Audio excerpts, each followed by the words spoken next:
I used to struggle with binge eating. Now, what I'm going to say and caveat this with, this is not medical advice. This is my experience, what helped me, and hopefully a bit of tips and tricks.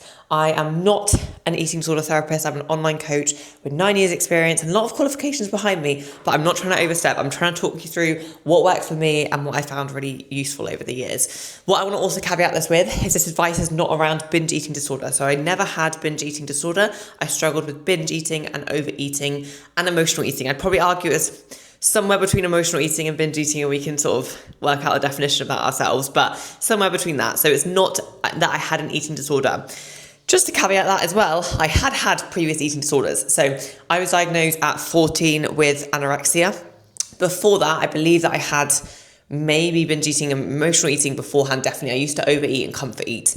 As a child, I was very overweight. I was bullied mercilessly, which kind of led me to start a diet at maybe 13, 14. That spiraled. I lost like 5-6 stone, I believe, in a year, and then ended up in hospital with anorexia. So went from overweight to severely underweight and like my organs starting to fail within a year. So it was a huge turnaround. Anyway, I'm not talking about my anorexia journey. That's a whole other conversation. But when I recovered from anorexia, and that's, again, like I said, a whole journey in itself, I would say I started recovery at 21, really. There was ups and downs before that. And my last relapse was 18. So I sort of started to get better maybe 19, 20. I'd say by 21, 22, I was mostly better. I was weight restored. I was maintaining my weight nicely.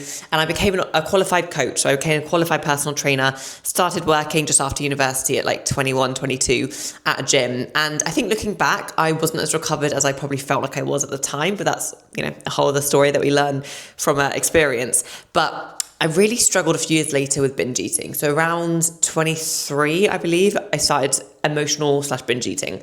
This is always quite hard when someone's come from like a restrictive eating disorder before. It felt like a big, almost like I'd failed as an anorexic, which is crazy. But if you've ever had eating disorder, you might understand some of that kind of belief pattern. Obviously, it's not true at all. And I do believe that this was partly because the struggles that I had with anorexia weren't fully healed.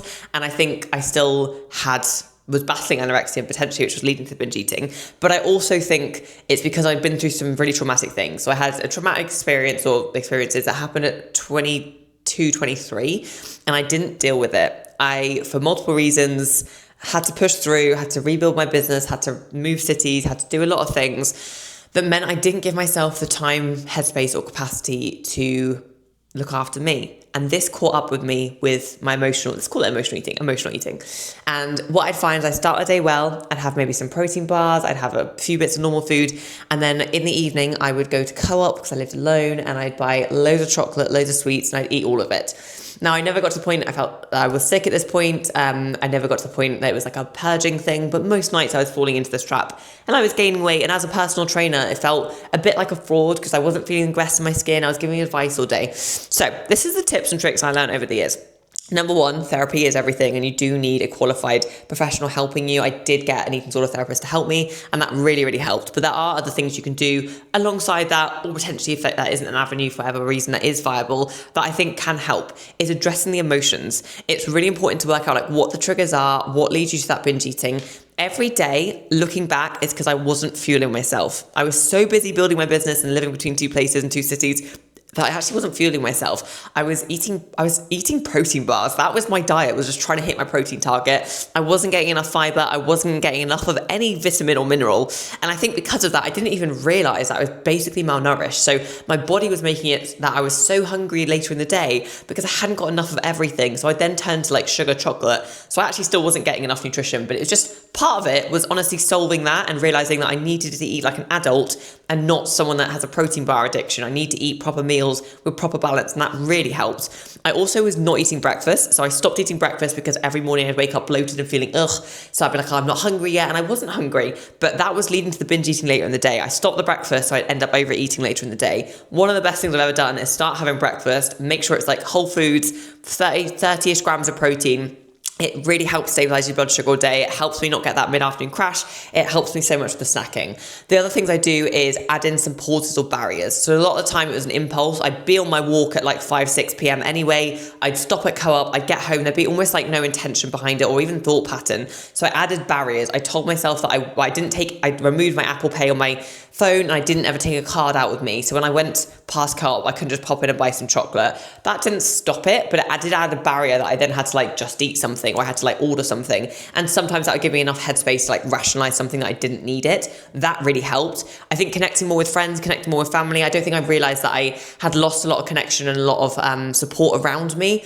And I hadn't reached out and kind of rebuilt that. And I think emotionally I was a bit numb, trying to feed it through the food and not obviously getting anything back. And I think looking back, like more friends, more connection, more time with loved ones, more healing conversations, not spending all of my time alone would have really, really helped. And that was one of the things I definitely found valuable.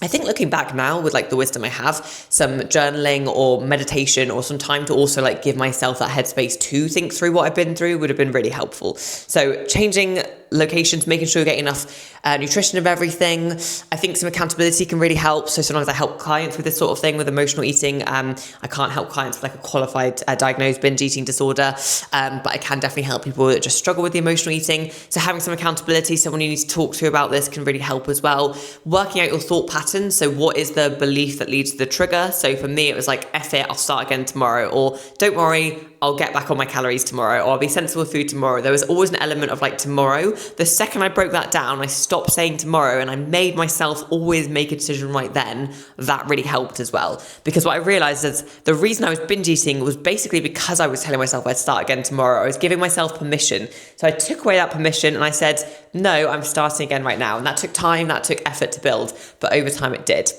If any of these tips resonated, or if you want to know a bit more about any of these, or you feel like there's things you've struggled with, I'll put loads of advice in the description, and some qualified professionals you can also reach out to if this is what you're struggling with. My DMs are also open. I'm happy to help and give support and advice. And hopefully there was some interesting parts here, or parts that you took away, and hopefully a bit of hope as well, that you can get over any sort of form of eating disorder with the right support and time and energy.